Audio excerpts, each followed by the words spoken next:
This presentation will focus on the adult learner. Adults return back to college for a variety of reasons, and you can see some of those listed on the screen in front of you.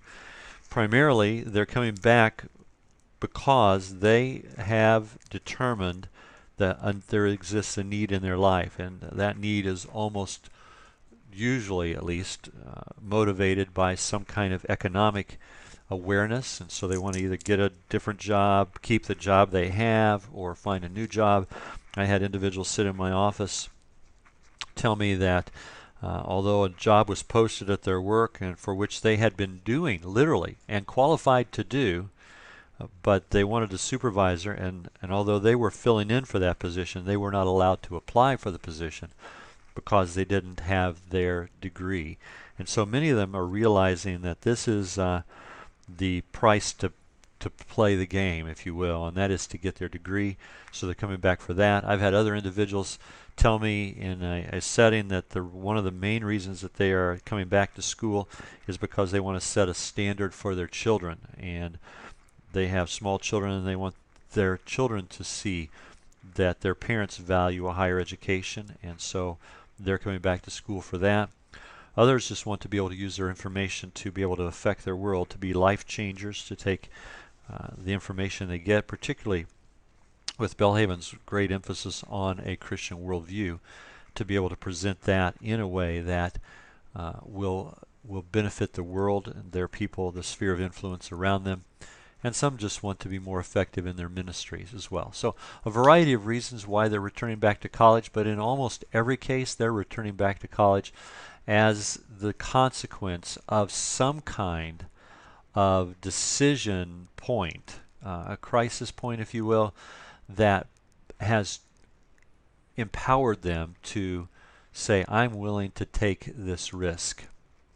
The profile of adult students returning back, and I covered this briefly in another presentation, but here it is in a different format a little bit. You can see the average age there and the gender breakdown, and this is going to vary a little bit from year to year.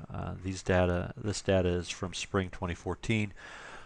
Prior college is almost always the case, not always, but almost always the case of these adults coming back, which means that they have attended another college, and usually that has been some time ago.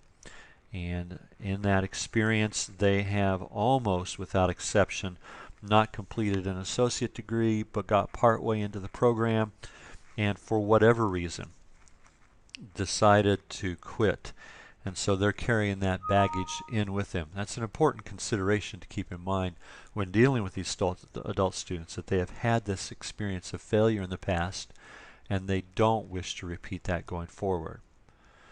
Their reason for enrolling, they want to advance their career, fulfill a personal goal. I touched on that briefly in the previous slide.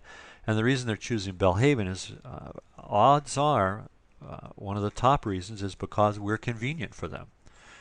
We're within a locale that is providing them with convenience of getting there. We have the right format for them in a one-night-a-week format with the appropriate major. And in some cases, they're coming because of the Christian worldview. In all cases, they're getting the Christian worldview in addition to taking advantage of the convenient format and location. The academic profile of our students coming back varies. As I mentioned before, they've been out of school for a number of years. If they completed any college at all, which many of them did, it will have been several years prior. There's not a continuous where they've just come immediately from another school. In most cases, there is a gap of some time, usually multiple years, which affects their reading, their writing, and their study skills. Many of them will not have read anything more serious than a newspaper in years, and some of them will have read novels, popular fiction, but very few of them will have skills in reading or writing that will equip them to succeed early on. And so obviously we have courses early on and assessments to try and get that to happen, but that's something that you'll need to be aware of, and as you can provide mentorship and wisdom in these areas, it will be greatly appreciated by these students. They're usually anxious. In fact, terrified, as more often the case. I had an individual who came into one of the programs I was working with at the time, and he was in his, I think, mid to late 40s, was again needing that piece of paper in order to progress. Came in the first night and did the pre-stuff, the orientation, and then when it came time for the first night of class, didn't show up. I called him the very next day and talked with him why he didn't show up. And he said, you know, I got there, I was sitting in my truck in the parking lot and literally had a panic attack because these adults, particularly in the very first classes, the first few classes, are terrified that they are not smart enough to be able to be in college.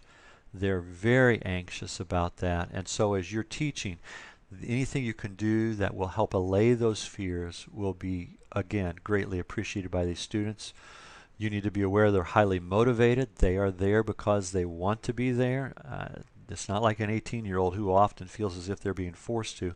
They've made a choice, but they want this learning to be relevant, to have it relate to their experiences, and that is an important consideration for them. And it's also important for you to know that they bring a wealth of experiences into the classroom. And sometimes these experiences can enhance the classroom experience for everyone as you are able to take advantage of helping draw out that information and incorporating it in the correct places throughout the course that you're teaching.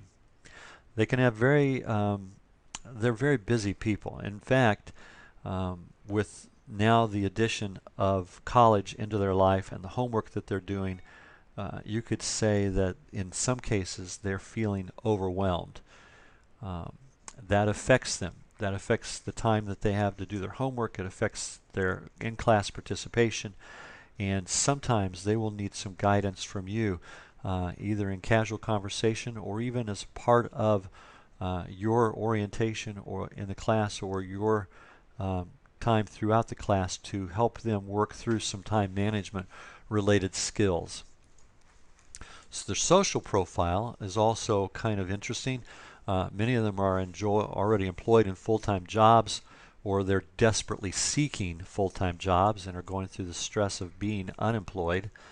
Often, very often, they have children or grandchildren at home. In a surprising number of cases, they're single parents.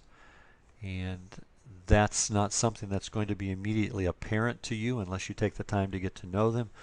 But your awareness of their personal lives will definitely give you some insight into how they are responding and how they're dealing with the class scenario. In most cases, they're driven by some kind of family crisis or decision. They expect from their classmates some kind of camaraderie at least, and they expect you to be a comrade, to deal with them as a real person as opposed to just some student out there in the class, because they're adults and they've been working in the adult world and living in the adult world, and now they're coming back to school, but that doesn't change the fact that they perceive themselves to be adults and want to be treated like that. They can often be outspoken. I can't overemphasize this. They will often challenge expectations which seem unfair or irrelevant, and can marshal some very well designed and laid out arguments. So if you are going to set expectations, you need to be aware of why you are setting those expectations, or you may be challenged on them, and appropriately so. So be aware of that they can be outspoken. Be prepared for that. Be prepared for the fact that they are extremely concerned about their grades. Oh my goodness, I've had people just almost beside themselves because they lost a quarter of a point on a discussion point of some kind. So be aware of that, and many of them are going to be very challenging. They're willing to contest unsupported grades. So if you give a grade, you need to have a clear idea in your mind why you've given a grade. And there are other presentations in this particular course dealing with rubrics. I encourage you to think about that. If there's not already a rubric set up in your course for grading, Certainly designing a rubric to put in your course is a good plan to support your grading decisions. They will have familiarity with technology that is literally across the board. Some of them will have trouble, I know this sounds shocking, some of them will have trouble figuring out where the on switch is for the computer as they start college, and that creates its own sense of fear and anxiety. And some of them will be addicted to their cell phones so much that you may have to draw some lines in the classroom about the usage of cell phones. And so you're going to have that whole disparity going on there. But you should also realize that they know that they are investing in themselves. They're spending a lot of money. They're spending a lot of time. And they want that investment to make a difference in their lives. And because of that, they expect appropriate academic rigor. But they don't expect busy work, or they don't expect you to dumb down the expectations. So this kind of a profile gives you, I hope, an awareness of the adult student. And if you have any questions related to the presentation, please feel free to contact your dean. Don't hesitate to go back through the presentation again. It's fairly short, 10, 11, 12 minutes, but I hope it gives you an overview of the adult students and what you will be seeing in our classrooms.